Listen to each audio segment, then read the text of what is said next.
I got so much motherfucking design on right now. Break it down, bring it back, make it clap. I got 3 old thoughts, new guap, wear that thing. Bitches on my line, and you know. Bismillahirrahmanirrahim. Assalamualaikum warahmatullahi wabarakatuh. Selamat pagi Ibu dan Bapak Guru Kita.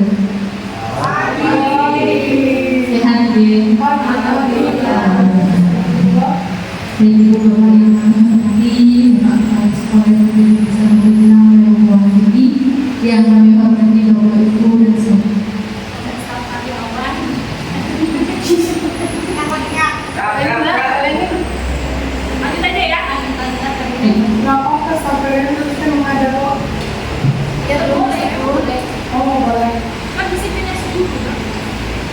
Assalamualaikum warahmatullahi wabarakatuh.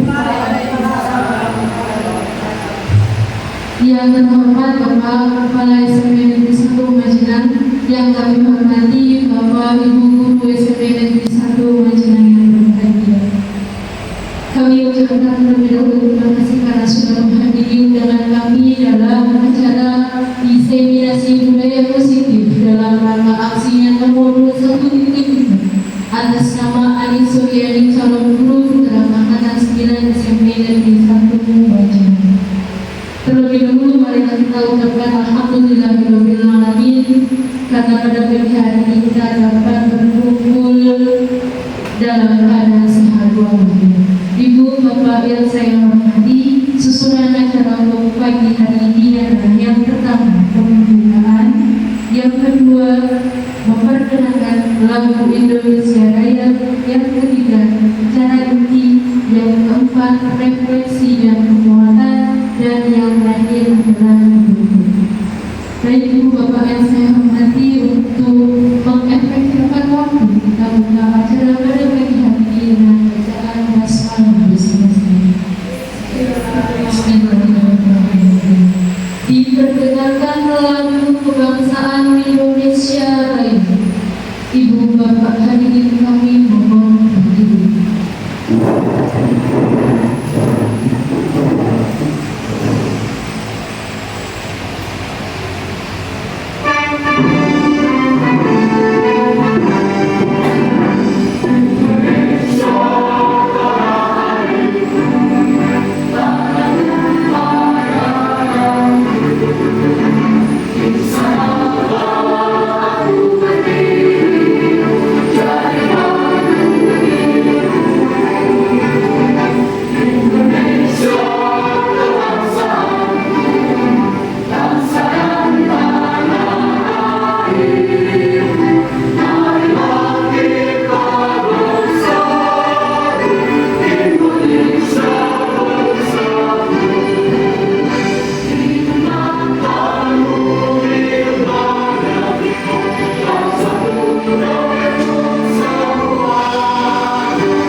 Hadirin kami mohon berdiri kembali.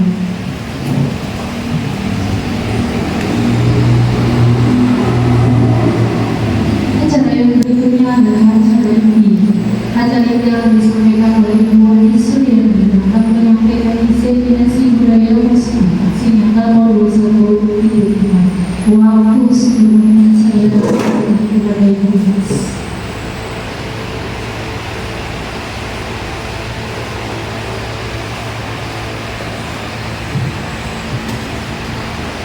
Assalamualaikum warahmatullahi wabarakatuh. Salam dan bahagia Bapak Guru hebat.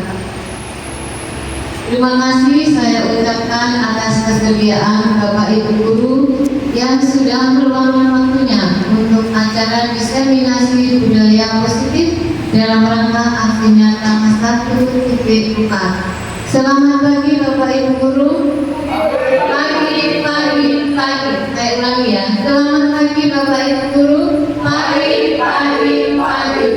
Alhamdulillah hari ini kita diberi nikmat sehat sehingga bisa berkumpul dalam acara diseminasi budaya positif.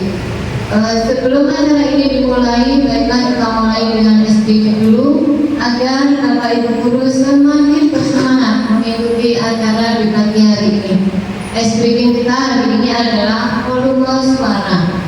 Nanti saya minta dibantu Bu Nani untuk memimpin speaking. Ketika tangan Bu Nani membuka, nanti Bapak Ibu mengucapkan kata A.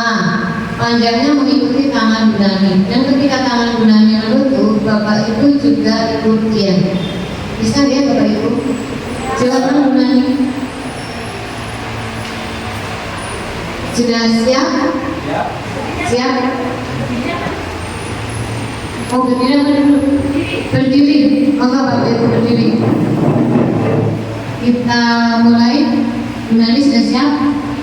Ikuti tangan Bu Nani dan konsentrasi penuh. Nanti apabila Bapak Ibu tidak konsentrasi maka tidak sesuai dengan gerakan tangan Bu Nani. 1, 2, 3. A.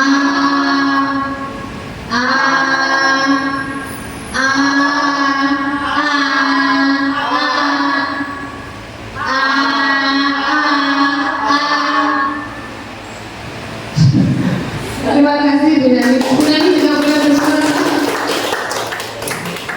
Terima kasih Bu Nani. Baiklah Bapak Ibu, ini ada dua fakta satu kegembiraan kita sebelum kita memulai sehingga kita bersemangat. Kita mulai dari diseminasi budaya positif. Nanti dulu gitu. Apakah Bapak Ibu sudah mengerti atau memahami arti diseminasi? Belum. Sebagian ada yang sudah? Belum ya. Jadi mungkin ini bagi saya juga hal yang baru ketika saya mengikuti JGB. Banyak hal baru yang kita dapatkan.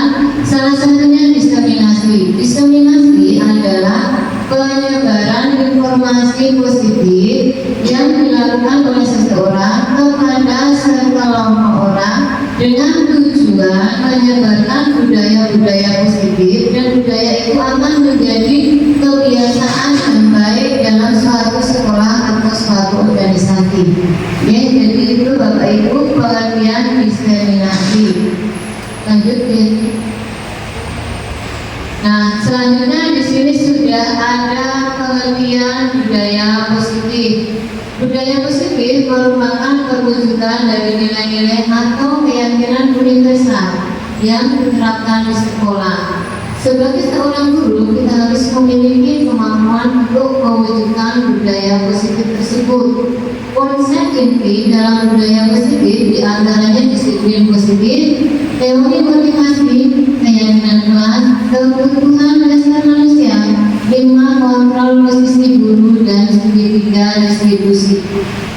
Dalam diseminasi ini intinya kita akan mengubah dari keyakinan-keyakinan kelas yang ada menjadi budaya positif. Kita akan mencoba pemahaman dari belajar dua cara tentang pendidikan, yaitu menuntun anak sesuai dengan kodrat alam dan kodrat zaman. Pelan-pelan kita akan mencoba menghilangkan hukuman, kemudian penghargaan, dan kita akan membawa anak ke dalam kebahagiaan yang seutuhnya. Mungkin dari Bapak Ibu Guru ada yang bisa membantu saya menyebutkan budaya positif yang sudah dijalankan di SMP 1 Negeri Majengan. Saya kira semuanya bisa ya. Monggo siapa yang mau menyebutkan salah satu beberapa budaya positif yang sudah ada di sekolah kita. Silakan. Bukan ini, oh ya.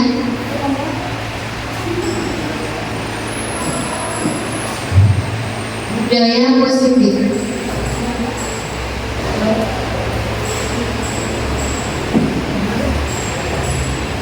Terima kasih Mbak Luni. Oke, jadi mungkin budaya positif yang pernah saya lakukan di SMP Negeri 1 Majenang itu adalah misalnya seperti memberikan pembelajaran yang menyenangkan melalui ekspresi.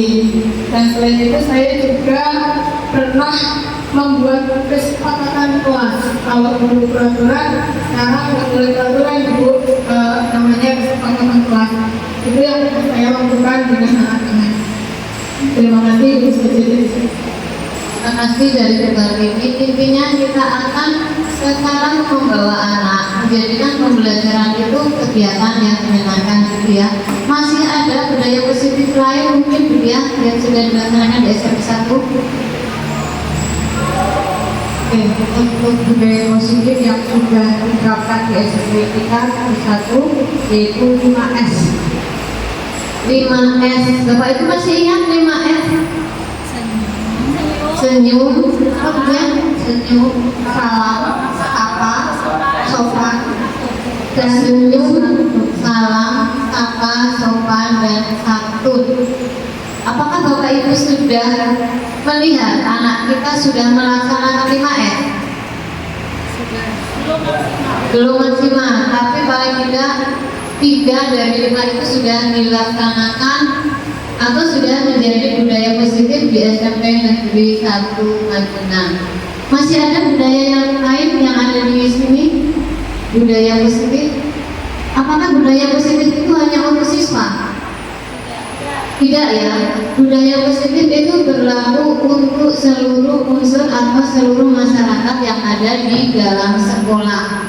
Jadi kita bersama-sama berkolaborasi membiasakan untuk bertingkah sesuai dengan budaya positif. Lanjut ya.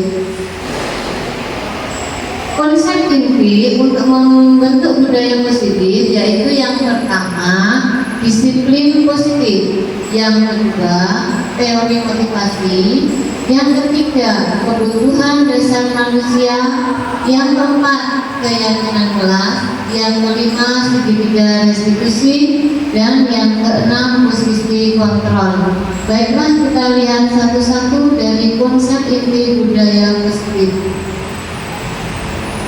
Yang pertama yaitu disiplin motivasi. Disiplin itu sebagai pendidik, tujuan kita adalah menciptakan murid yang merdeka. Syarat utamanya adalah disiplin diri, sehingga mereka berperilaku sesuai nilai-nilai kebajikan dan memiliki motivasi. Bapak Ibu, mungkin dalam benak Bapak Ibu, apakah itu disiplin yang sudah kita terapkan? Apakah sama dengan hukuman atau berbeda? Disiplin dan hukuman sama atau tidak? Beda ya. Jadi kalau hukuman itu cenderung memaksa, tetapi kalau disiplin anak itu mencoba menerapkan keyakinan atau peraturan kelas yang sudah diterapkan. Kita mulai dengan istilah hukuman, yang memang hukuman ini tidak bisa lepas dari kegiatan yang ada di sekolah. Saya mencoba pengen tahu dari Bapak Ibu, mungkin Bapak Ibu pernah menghukum anak, bagaimana ekspresi anak itu setelah mendapat hukuman dari guru. Saya minta tolong dibantu Bu Gina untuk menjawab atau Pak Bagio. Ekspresi wajah anak setelah mendapat hukuman dari guru. Ini dari ahlinya, guru bimbingan dan konseling ya. Ekspresi wajah anak ketika mendapat hukuman itu biasanya lebih ke sedih ya, atau mungkin dia takut begitu. Jadi menurut saya kalau hukuman itu kurang cocok diberikan kepada siswa. Setuju Bapak Ibu guru, Bu Gina tidak cocok dengan hukuman? Setuju. Kemudian saya ingin minta pendapat Pak Bagio, bagaimana ekspresi wajah anak setelah mendapat hukuman. Anak ekspresi anak setelah mendapat hukuman biasanya ada takut juga, mungkin sedih, ya, dan mungkin akan menyesali. Ekspresinya jelas sedih, ya. Ada juga unsur ketakutan. Terima kasih. Menurut Pak Bagio, ketika setelah mendapat hukuman anak ini ketakutan, dan mungkin bagi anak kita adalah guru yang nakal. Dari itu kita mau mencoba menghilangkan hukuman, mengubah menjadi disiplin positif yang nantinya anak itu akan menjalankan disiplin ini dengan positif, dengan kesadaran sepenuhnya. Jadi tidak ada pelanggaran-pelanggaran lagi yang dilakukan anak di sekolah. Lanjut. Nah, ini adalah motivasi perilaku manusia. Yang pertama, menghindari ketidaknyamanan dan hukuman. Murid melakukan disiplin karena ia takut dihukum. Ini merupakan ekstrinsik atau motivasi dari luar. Jadi anak melaksanakan itu hanya karena takut dengan guru. Yang kemudian ini menghargai nilai-nilai kebajikan diri sendiri. Murid melakukan disiplin diri karena sadar akan nilai kebajikan dirinya ini merupakan motivasi intrinsik. Ini adalah motivasi dari dalam murid sendiri. Jadi dia tahu potensi yang ada, kemudian dia melakukan disiplin atas kesadaran. Selanjutnya, mendapat imbalan atau penghargaan. Murid melakukan disiplin diri karena ia ingin mendapatkan imbalan. Ini berupa motivasi ekstrinsik, ya.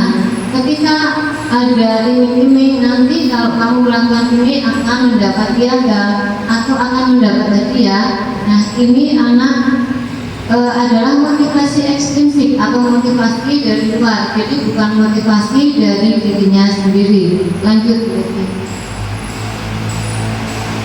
Yang selanjutnya adalah kebutuhan dasar manusia. Di sini saya menuliskan huruf-huruf yang belum lengkap. Pada dasarnya setiap manusia itu mempunyai 5 dasar kebutuhan, dan 5 dasar kebutuhan itu harus dipenuhi.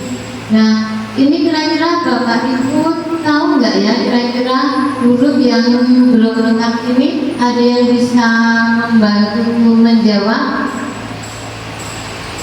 Silakan 1, 2, 3, 4, 5. Benar, silakan bisa bantu menjawab untuk kebutuhan dasar manusia. Mungkin sekalian penjelasannya begini. Baik, terima kasih. Kebutuhan dasar manusia ada 5. Yang pertama kebebasan, yang kedua kesenangan, yang ketiga bertahan hidup, yang keempat kasih sayang, dan yang terakhir adalah penghargaan. Yang pertama kebebasan. Setiap manusia memerlukan kebebasan untuk bertindak sesuai dengan kodratnya. Seperti anak itu mempunyai kodrat alam dan kodrat zaman. Yang kedua kesenangan. Setiap manusia tentunya menginginkan kesenangan sesuai dengan pilihan hidupnya. Yang ketiga bertahan hidup. Jelas sekali setiap manusia akan berusaha mempertahankan hidupnya dengan berbagai cara agar hidupnya layak, yang memenuhi semua kebutuhannya baik kebutuhan primer, sekunder maupun tersier. Yang keempat kasih sayang. Setiap manusia tentunya membutuhkan kasih sayang, terutama siswa itu atau anak membutuhkan kasih sayang baik di rumah maupun di sekolah. Jadi Bapak Ibu guru bisa menuangkan kasih sayangnya kepada murid dengan memberikan contoh yang baik ataupun memberikan pembelajaran yang menyenangkan bagi muridnya. Yang kelima adalah penghargaan.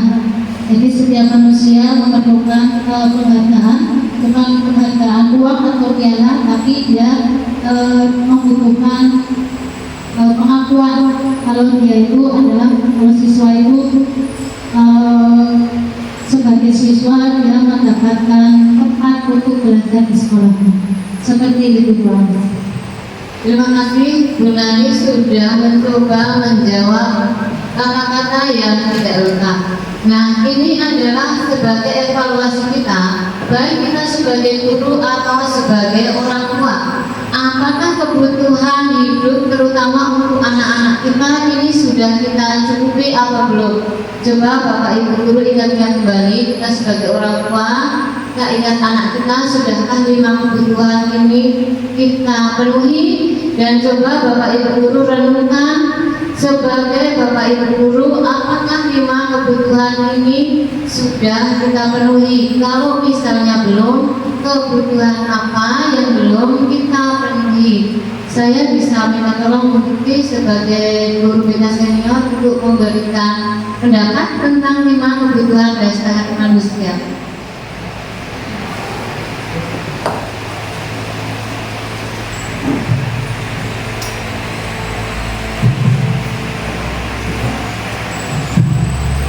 Terima kasih.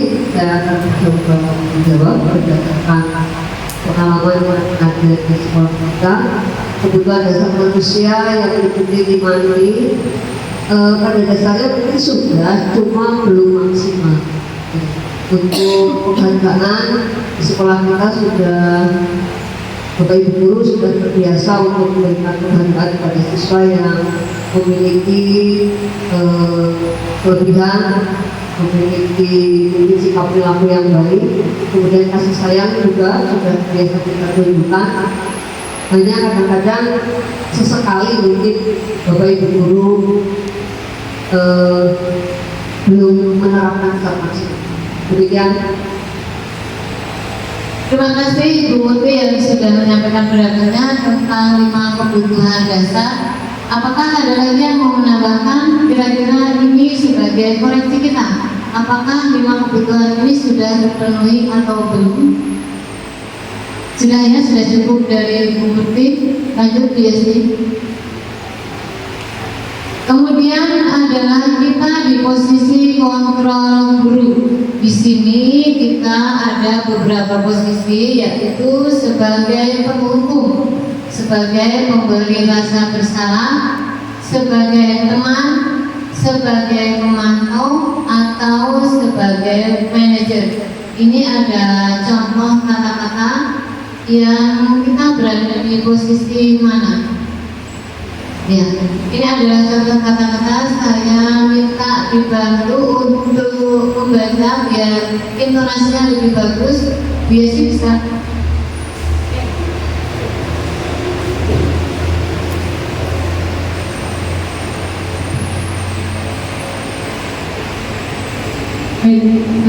Pemberi maaf, saya mulai dari penghukum terlebih dahulu. Ini kasusnya adalah ada siswa makan di kelas. Untuk yang lulus sebagai penghukum, patuhi aturan saya, berdiri di depan kelas. Kemudian membuat rasa bersalah, berapa kali saya harus memberitahu kamu ya, saya sangat kecewa sekali dengan kamu. Kemudian teman, ayolah belajar disiplin waktu demi saya. Kali ini tidak apa-apa kamu salah. Pemantau, kamu sudah melanggar. Apa peraturannya dan apa konsekuensinya? Dan yang terakhir sebagai manajer, apa kamu tahu kesalahan kamu? Apa yang kamu yakini? Jika kamu meyakininya, apakah kamu bersedia memperbaikinya dan bagaimana kamu memperbaikinya? Nah, terima kasih Bu Yesi. Kalau kita lihat dari 5 posisi kontrol ini, kira-kira kita ada di posisi mana ya Bapak Ibu guru? Seharusnya memang kita ada di posisi manajer, tapi kita mengingat diri kita sendiri lagi, apakah kita sudah bisa menjadi manajer untuk anak-anak kita? Kita sudah tidak ada penghukum itu, semoga bisa ya. Sekarang kita lihat pengertian manajer. Manajer adalah posisi di mana guru berbuat sesuatu bersama dengan murid, mempersilahkan murid mempertanggungjawabkan perilakunya, mendukung murid agar dapat menemukan solusi atas permasalahannya sendiri. Seorang manajer telah memiliki keterampilan di posisi teman maupun pemantau, dan dengan demikian bisa jadi Jadi di waktu-waktu tertentu kembali kepada kedua posisi tersebut bila diperlukan. Kalau kita amati di posisi manajer ini, kita sudah melakukan posisi kontrol yang lainnya, yaitu di mana kita sudah bekerja sama dengan murid, memberi kepemimpinan kepada murid, dan kita juga memberi support kepada murid. Lanjut guys. Untuk yang selanjutnya yaitu tentang keyakinan kelas. Saya ingin bertanya dulu, kenapa sekarang disebut dengan keyakinan kelas dan bukan peraturan kelas? Mungkin dari Bu Kartini bisa menjelaskan kenapa sekarang disebutnya keyakinan kelas dan bukan peraturan kelas. Baiklah. Jadi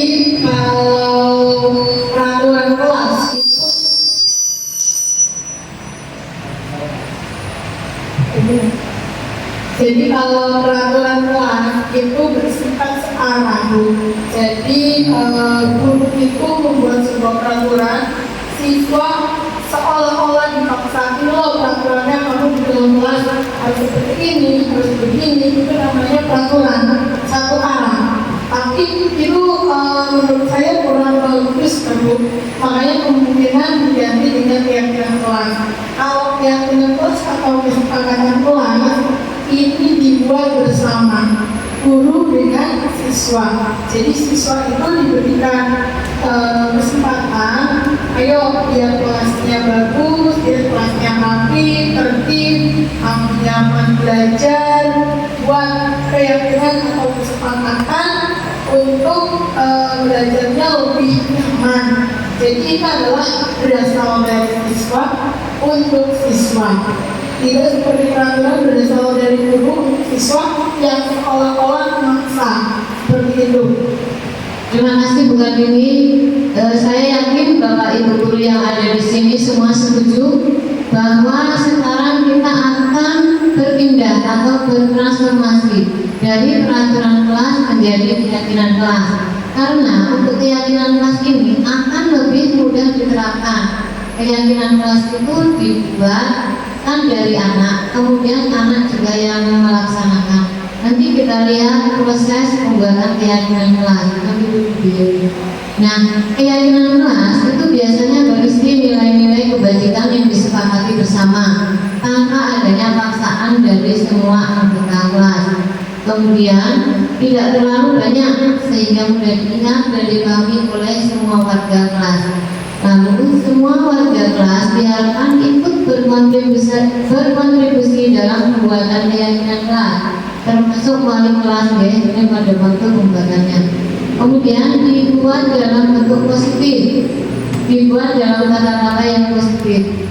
Selanjutnya dapat diterapkan lingkungan tersebut, lalu meninjau kembali keyakinan kelas dari waktu ke waktu. Ini mungkin gambarnya tidak terlalu jelas. Ini adalah contoh keyakinan kelas. Yang pertama, memakai seragam lengkap. Yang kedua, mengerjakan tugas atau PR tepat waktu. Yang ketiga, harus sopan terhadap guru dan sesama. Lalu bayar uang kas tepat waktu, melepas sepatu dan topi saat di kelas. Untuk keyakinan kelas ini kemarin saya ambil dari kelas 7-an yang sudah ada keyakinan kelasnya. Lanjut ya sih. Nah, ini adalah proses pembuatan keyakinan kelas. Yang pertama, anak-anak menuliskan dulu keyakinan kelas seperti apa untuk kebaikan di kelas tersebut. Kemudian ditempel sesuai dengan sifat-sifat dari keyakinan kelas tersebut. Lanjut ya. Nah itu tadi sudah ya tentang keyakinan kelas. Sekarang kita lanjut ke segitiga restitusi. Apakah Bapak Ibu sudah familiar dengan kata-kata segitiga restitusi? Belum ya. Saya sendiri juga baru mengetahui ketika mengikuti CGP. Jadi segitiga restitusi adalah sebuah dialog yang dilakukan oleh guru untuk menanamkan disiplin positif pada murid. Restitusi bukan untuk menebus kesalahan, namun untuk belajar dari kesalahan. Dengan menggunakan segitiga restitusi akan terbentuk murid yang mandiri dan bertanggung jawab untuk mencari solusi atas kesalahannya. Sedangkan guru berperan sebagai manajer yang akan mendampingi dan membimbing murid untuk menyelesaikan masalahnya. Lanjut ya. Dalam segitiga restitusi itu, langkah pertama yang kita lakukan bertujuan untuk mengubah identitas anak dari orang yang gagal karena melakukan kesalahan menjadi orang yang sukses. Dalam menstabilkan identitas, anak dibantu untuk tenang agar mendapat solusi dari permasalahannya. Menstabilkan identitas dengan mengatakan tidak ada manusia yang sempurna. Semua orang pernah melakukan kesalahan. Lanjut ya. Lalu validasi tindakan. Setiap tindakan yang dilakukan dengan suatu tujuan, yaitu memenuhi kebutuhan dasar. Untuk itu, dalam langkah ini guru harus memahami dan menemukan kebutuhan dasar atau alasan murid yang mendasari murid berbuat kesalahan. Dialog yang dapat digunakan, kamu pasti punya alasan berbuat demikian. Kamu boleh berbuat seperti itu, tetapi kamu harus menambah sikap yang baru. Lanjut. Selanjutnya adalah menanyakan keyakinan. Ketika langkah 1 dan 2 sukses, maka murid siap untuk dihubungkan nilai yang diyakini. Murid siap untuk diberi pertanyaan bermakna untuk memunculkan motivasi intrinsik serta mampu mengaitkan keyakinan tindakan yang salah. Langkah terakhir ini dapat menggunakan dialog. Kamu mau jadi orang seperti apa? Apakah yang kamu lakukan sesuai dengan keyakinan kelas atau sekolah kita? Lanjut ya. Nah, nanti akan kita tayangkan video contoh penerapan segitiga restitusi.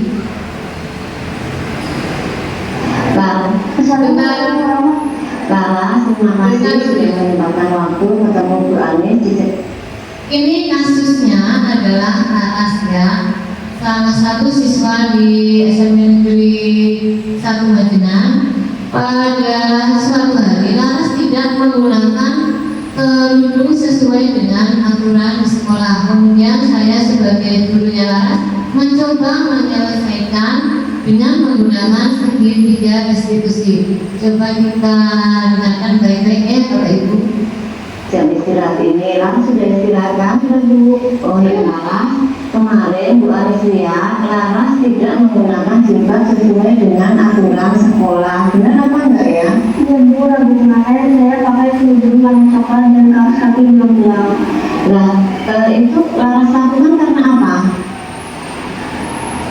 Soalnya kemarin saya dulu kemarin pagi jam pertama pelajaran berdoa, kelas saya mau berenang. Ternyata saya salah memasukkan kerudung warna coklat. Nah, Bu Anis tahu ya Laras, setiap orang itu pernah berbuat kesalahan. Mungkin Bu Anis sendiri juga pernah berbuat kesalahan. Laras sudah tahu belum kesalahan yang dilakukan Laras kemarin? Sudah Laras tahu kan ada keyakinan kelas, keyakinan sekolah juga. Nah, berarti Laras tidak mentaati peraturan sekolah yang sudah dibuat. Peraturan sekolah apa yang tidak ditaati Laras? Tertib dalam mengenakan seragam. Oh ya, terima kasih, berarti Laras sudah tahu ya, kita sudah ketemu. Untuk selanjutnya, Bu Anis minta Laras tidak mengulangi kesalahan yang sama. Bisa nggak Laras? Ya Bu, insya Allah saya akan berusaha lebih tertib lagi. Oh ya, berarti Laras sudah mengetahui kesalahannya. Dan setelah ini nanti Laras kembali ke kelas lagi, bertemu dengan teman-temannya, dan tidak mengulangi kesalahan lagi. Terima kasih Bu. Ya, sama-sama, terima kasih Laras. Lanjut Bu Yesi. Assalamualaikum warahmatullahi wabarakatuh. Perkenalkan nama saya Laras Fitri. Di sini saya telah melanggar peraturan sekolah, yaitu menggunakan kerudung dan kaos kaki tidak sesuai dengan aturan sekolah. Dan Bu Anis memberikan motivasi kepada saya untuk lebih awal mempersiapkan keperluan sekolah saya. Dan terima kasih Bu Anis telah memberikan motivasi kepada saya. Sekian dari saya. Wassalamualaikum warahmatullahi wabarakatuh. Nah, tadi Bapak Ibu sudah melihat segitiga restitusi yang sudah saya lakukan untuk menyelesaikan kasus yang dialami oleh Laras. Yang pertama, saya meyakinkan dulu pada Laras apakah benar dia melakukan kesalahan. Setelah itu, saya bertanya lagi pada Laras kesalahan apa yang sudah dia langgar. Kemudian saya nasihati dan saya sudah sampaikan tidak ada manusia yang sempurna. Setelah saya nasihati, kemudian harus berjanji tidak akan mengulangi lagi. Nah, pada akhirnya kemudian Laras mengucapkan terima kasih karena Bapak Ibu gurunya sudah mengingatkan untuk perbaikan kata. Oke, lanjut video yang selanjutnya. Ini adalah kasus kedua, yaitu Lutfi. Dia tertidur pulas pada saat pelajaran di kelas. Mari kita saksikan dulu tayangannya. Waalaikumsalam, Roji, silakan duduk. Roji, benar tadi kamu tertidur di kelas? Iya, Bu. Oh ya, sebenarnya ya Roji, semua orang itu pernah berbuat salah ya, mungkin termasuk Bu Ani juga pernah berbuat salah. Kalau Bu Ani boleh tahu, kenapa sih tadi Roji di kelas tertidur? Saya tadi malam tidur agak malam dan saya tadi sedikit pusing dan ngantuk, Bu. Oh ya, jadi ada alasannya ya kenapa tertidur di kelas. Nah, dengan Roji tertidur di kelas, itu kamu sudah melanggar keyakinan yang ada di kelas. Kamu ingat nggak keyakinan apa yang sudah kamu langgar? Mulai berpikir dan munafik dan semangat, Bu. Oh ya, berarti kamu sudah tahu kesalahanmu. Kalau begitu, kamu bisa memperbaiki kesalahanmu ya. Dengan apa kira-kira? Yang pertama, saya meminta maaf ya, Bu. Iya. Yang kedua, saya akan tidur lebih cepat. Dan yang ketiga, saya akan mengerjakan tugas yang tadi lebih baik. Oh ya, terima kasih Roji ya. Bu Anis mengapresiasi kamu sudah mengetahui kesalahanmu dan kamu sudah berjanji tidak akan mengulang lagi kesalahan. Bu Anis berharap ini adalah kejadian yang terakhir dan tidak akan terulang lagi. Sekarang Roji bisa kembali ke kelas, belajar lagi bersama teman-temannya. Terima kasih ya Roji. Assalamualaikum warahmatullahi wabarakatuh. Saya Roji Saputra, kelas 8B. Saya telah tertidur di kelas dan melanggar keyakinan kelas saat pelajaran Bu Anis, dan Bu Anis telah memotivasi saya untuk tidur lebih awal dan agar tidak tertidur lagi di kelas. Terima kasih Bu Anis telah memotivasi saya. Wassalamualaikum warahmatullahi wabarakatuh. Nah, itu tadi video tentang segitiga restitusi. Kita sebagai Bapak Ibu guru berusaha memecahkan masalah dengan segitiga restitusi. Kira-kira kalau kita lihat perkembangannya, apakah Bapak Ibu sudah mulai menerapkan? Kalau sudah, saya ingin mendapatkan cerita dari Bapak Ibu yang sudah menerapkan segitiga restitusi. Kemudian bisa bercerita dikit ya tentang segitiga restitusi yang sudah dia laksanakan di kelas. Terima kasih Bu Anis untuk waktunya.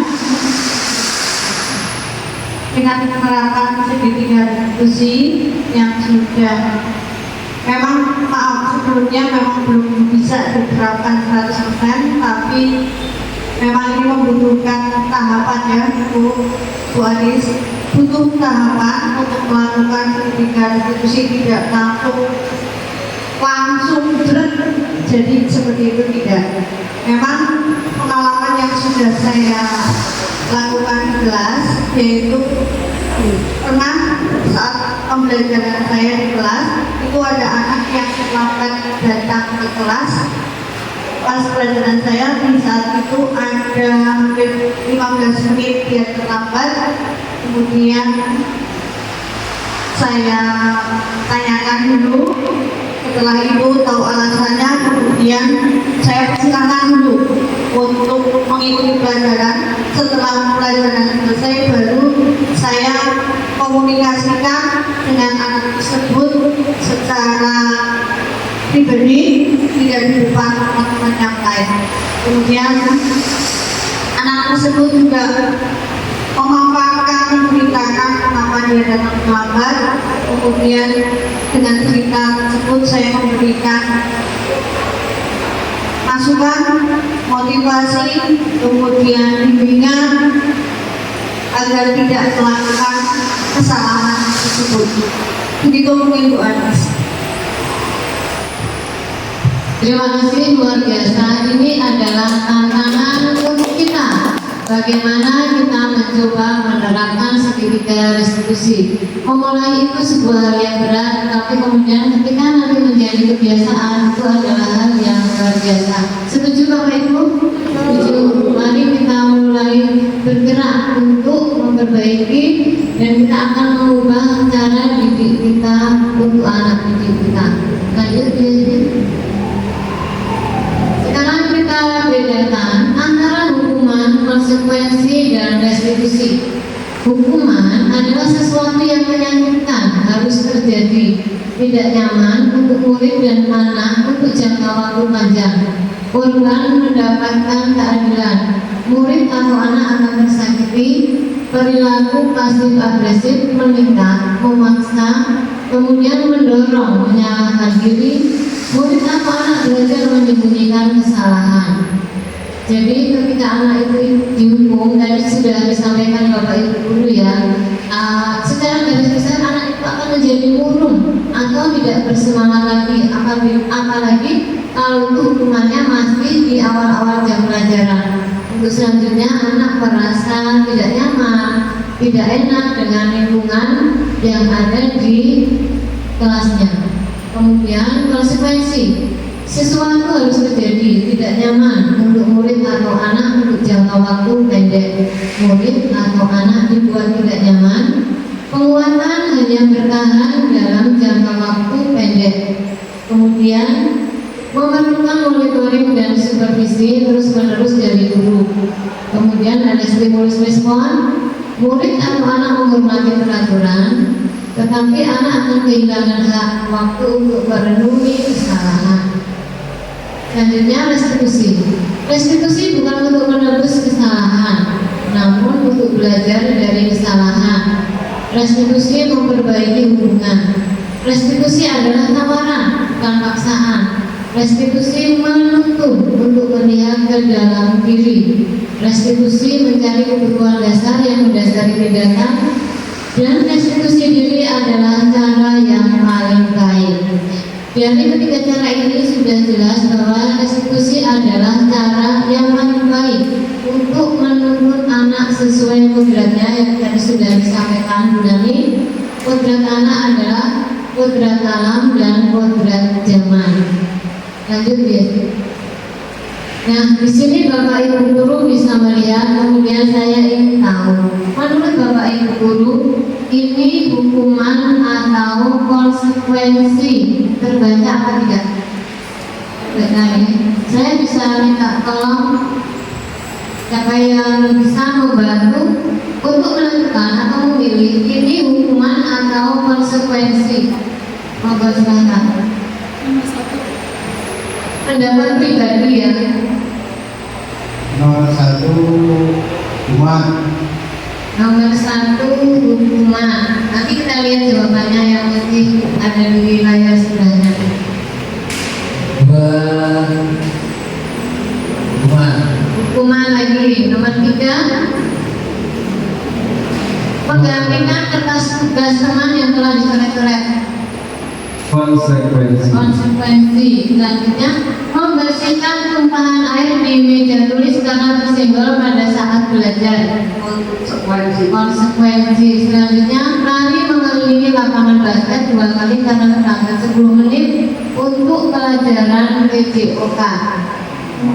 Ya, hukuman. Kemudian selanjutnya, murid diminta bertelanjang kaki sepanjang hari karena tidak menggunakan sepatu warna hitam sesuai peraturan sekolah. Jelas hukuman. Jelas hukuman. Selanjutnya, kehilangan 10 menit jam istirahat untuk mengerjakan tugas karena terlambat datang dan tertinggal pelajaran selama 10 menit.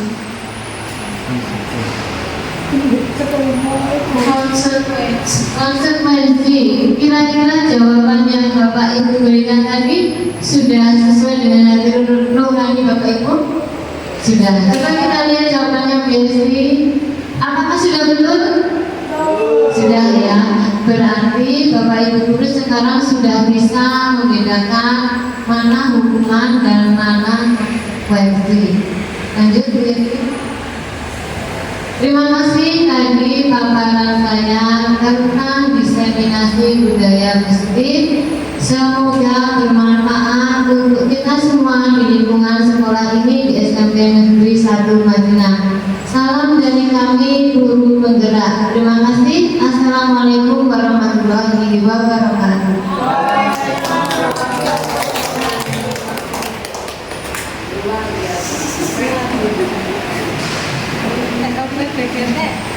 Ya, sekarang kita kasih tepuk tangan lagi buat Bu Anies. Ya, terima kasih Bu Anies yang sudah menyampaikan di diseminasinya tentang budaya positif. Bapak Ibu masih ingat tadi ada 6 konsep ini dalam budaya positif. Satu itu yang pertama adalah, masih ingat Bapak Ibu?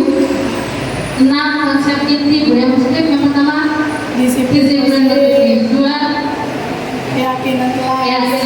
3 teori motivasi. Yang keempat posisi kontrol. Yang kelima kebutuhan dasar manusia. Dan yang terakhir adalah segitiga restitusi.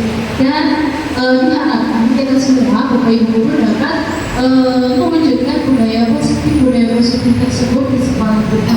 Dengan kita berkolaborasi, Bapak Ibu tidak sendirian, saya tidak sendirian, kita semua bareng-bareng berkolaborasi seluruh warga sekolah, maka kita yakin budaya positif akan terlaksana secara maksimal di SMP Negeri 1 Madinah. Dengan kita warga Ibu Bapak untuk menciptakan budaya positif di sekolah. Dan Ibu Bapak yang saya hormati, untuk acara berikutnya yaitu refleksi atau penguatan.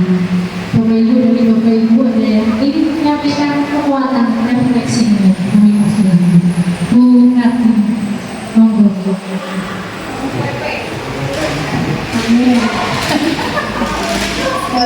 Assalamualaikum warahmatullahi wabarakatuh. Baiklah, saya di sini akan menyampaikan refleksi saya terkait tadi pemaparan budaya positif dari Ibu CGP kita, Ibu Anies Suryani. Sangat luar biasa nih Bapak Ibu, tepuk tangan buat Ibu Anies.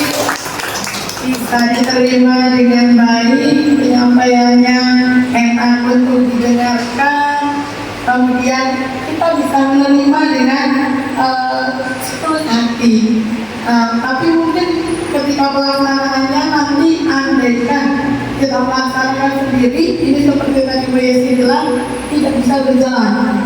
Kita bisa berjalan menjalankan budaya positif ini bila ada kolaborasi. Baik, sedikit dari saya. Tadi saya mencatat apa yang Bu Anies sampaikan. Mohon maaf, suaranya sudah keluar. Bu Anies tadi di awal bilang bahwa budaya positif itu sangat bagus, tapi kita melaksanakannya tidak bisa secara cepat. Kita harus pelan-pelan. Memang betul Bu Anies, karena sebuah belajar itu adalah sebuah proses. Jadi tidak bisa lebih agak berat seperti itu ya. Belajar itu adalah sebuah proses. Bu Anies benar sekali, kita melaksanakan dengan pelan-pelan dan dia menambahkan tadi tahapan demi tahapan, sedikit demi sedikit seperti itu. Kemudian saya juga mencatat beberapa bahwa tadi Bu Yesti membacakan posisi kontrol guru, ada beberapa kan, dan saya rasa Bu Yesti itu nggak cocok sebagai guru yang dipukul-pukul. Tadi nadanya nggak bagus itu Bu Yesti. Saya rasa Bu Yesti sudah cocok jadi posisi manajer gitu Bapak Ibu ya. Jadi sudah sangat cocok di posisi manajer yang bisa menempatkan diri sebagai teman dan juga sebagai pemantau. Mudah-mudahan kita semua bisa mengikuti jejak para CGP yang bisa menjadi posisi teman dan juga pemantau. Kemudian yang saya garis bawahi pula ini adalah tentang segitiga restitusi tadi. andaikan semua guru bisa melaksanakan segitiga restitusi, wah luar biasa ya. Karena terutama saya sendiri ibu, kadang-kadang kalau sudah terbawa emosi, saya itu sebagai perempuan suka baper bu. Kadang suka tidak bisa melaksanakan segitiga restitusi. Tapi kalau bisa, ini terutama mungkin untuk ibu-ibu guru BK yang sudah bisa ya. Kalau saya sendiri masih belajar, karena ternyata segitiga restitusi itu adalah tujuannya untuk memenuhi kebutuhan siswa. Kemudian kita menetapkan dulu. Nah, ini adalah salah satu untuk memenuhi kebutuhan dasar manusia. Sangat bagus sekali Bu Anis. Tadi saya lihat Bu Anis sudah menjalankan segitiga restitusi dengan sangat bagus. Mudah-mudahan saya juga bisa seperti Bu Anis, bisa menjalankan segitiga restitusi tanpa baper-baperan gitu ya Bu. Mungkin Bapak Ibu guru di sini mudah-mudahan juga bisa. Mungkin itu saja dari saya. Mudah-mudahan ke depan SMP Negeri 1 Majenang, terutama Bapak Ibu gurunya, bisa melalui apa yang didesimilasikan oleh Bu Anis hari ini, bisa melaksanakan tidak hanya sekedar teori, tapi kita kerjasama bareng-bareng memproses belajar untuk melaksanakan budaya positif. Karena kalau kita berjalan sendiri kita tidak bisa, karena ini perlu kolaborasi dan perlu proses. Itu saja dari saya. Sekian. Wassalamualaikum warahmatullahi wabarakatuh. Terima kasih Bu. Berarti ada dua kata kunci Bu, alon-alon sama bareng-bareng. Gitu ya. Alon-alon sama bareng-bareng, insya Allah budaya positif akan terpenuhi di SMP Negeri 1 Majenang. Kemudian tadi ada kata andaikan dari bukan ini. Kata andaikan itu mulai dari sekarang kita harus mewujudkannya ya. Biar kata andaikannya itu hilang.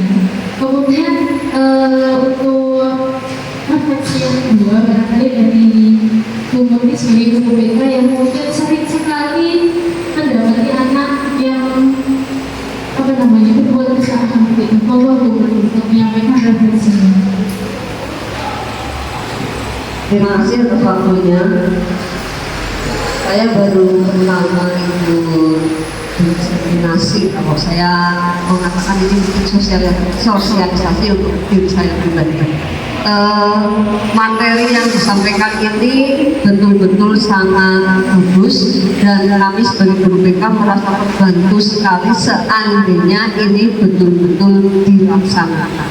Jadi nanti semua Bapak Ibu guru, tidak hanya BK dan wali kelas, tapi semua Bapak Ibu guru menerapkan materi ini, insya Allah budaya positif di SMP 1 Majenang akan semakin bagus. Jadi saya sangat mendukung sekali tadi kalau budaya positif ini mari kita sama-sama untuk memulainya, untuk melaksanakannya supaya sekolah kita ini untuk siswa kita merasa nyaman, menyenangkan untuk belajar sebagai tempat belajar. Demikian, terima kasih.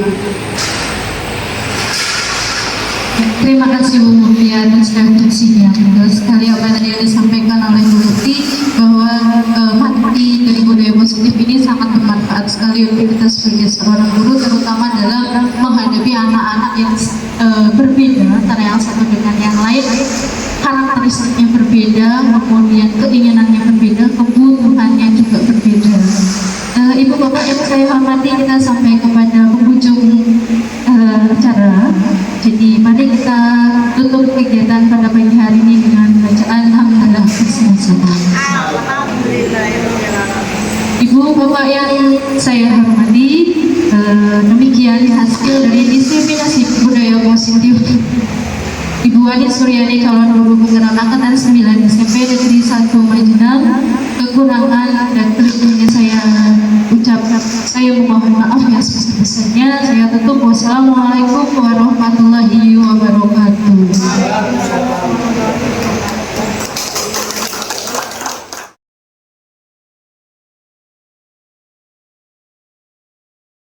Bismillahirrahmanirrahim. Assalamualaikum warahmatullahi wabarakatuh.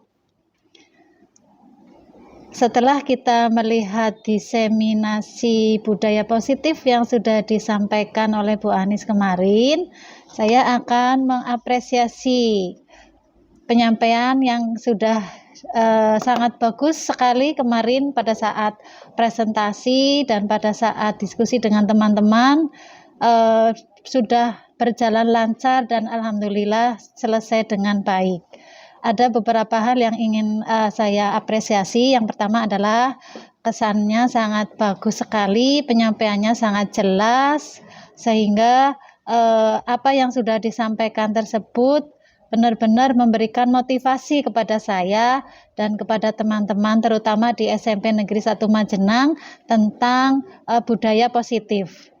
Yang kemarin disampaikan oleh Bu Anis tentang budaya positif yang ada di sekolah kita, terutama di sekolah SMP Negeri 1 Majenang, tentunya sudah dilaksanakan dengan baik, dengan berbagai kegiatan budaya yang sudah terencana dan sudah dilaksanakan. Ini memberikan motivasi kepada anak untuk belajar lebih giat lagi dan membentuk karakternya. Budaya positif yang kemarin sudah disampaikan, salah satunya adalah menerapkan 5S yang kemarin sudah disampaikan. Ada senyum, salam, sapa, sopan, dan santun. Itu sudah sangat bagus sekali dan sudah di sekolah kita memang benar-benar sudah dilaksanakan. Yang berikutnya yang kemarin sudah disampaikan adalah konsep inti budaya positif. Tadi ada yang pertama ada disiplin positif.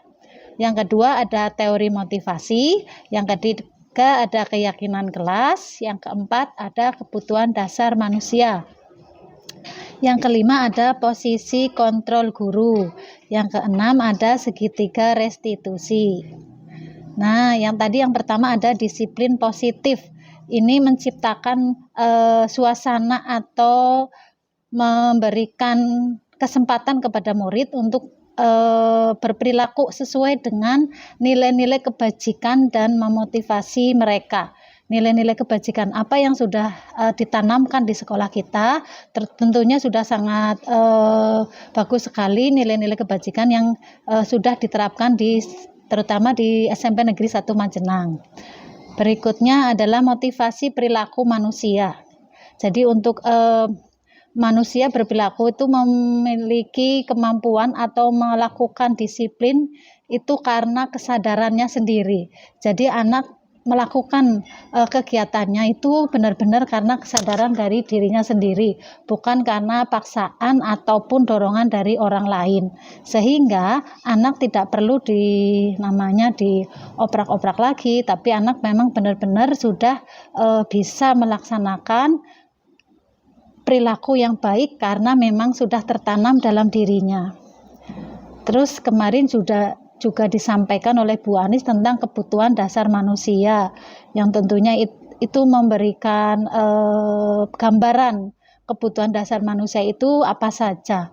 Ada kebebasan, ada kesenangan, ada bertahan hidup, ada kasih sayang dan penghargaan. Nah, tentunya murid-murid kita di sekolah itu memerlukan kebebasan. Kebebasan seperti apa yang mereka inginkan? Bukan kebebasan yang sebebas-bebasnya, tapi kebebasan yang bertolak atau masih dalam koridor peraturan yang sudah disepakati bersama.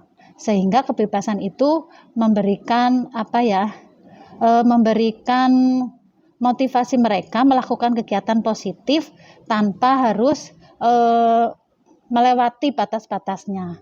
Kesenangan yang kedua, kesenangan ini tentunya juga memberikan kesempatan kepada peserta didik untuk belajar di sekolah dengan rasa senang dan bahagia. Yang ketiga adalah bertahan hidup. Ini kebutuhan manusia yang ketiga adalah bertahan hidup. Tentunya setiap manusia akan melakukan apapun untuk bertahan hidup, makan, minum, perumahan, dan lain sebagainya. Yang ketiga adalah kasih sayang. Nah, ini kasih sayang. Kasih sayang sangat dibutuhkan oleh setiap orang, terutama anak didik kita. Dengan kasih sayang, anak didik kita akan merasa nyaman, akan merasa senang belajar di sekolah.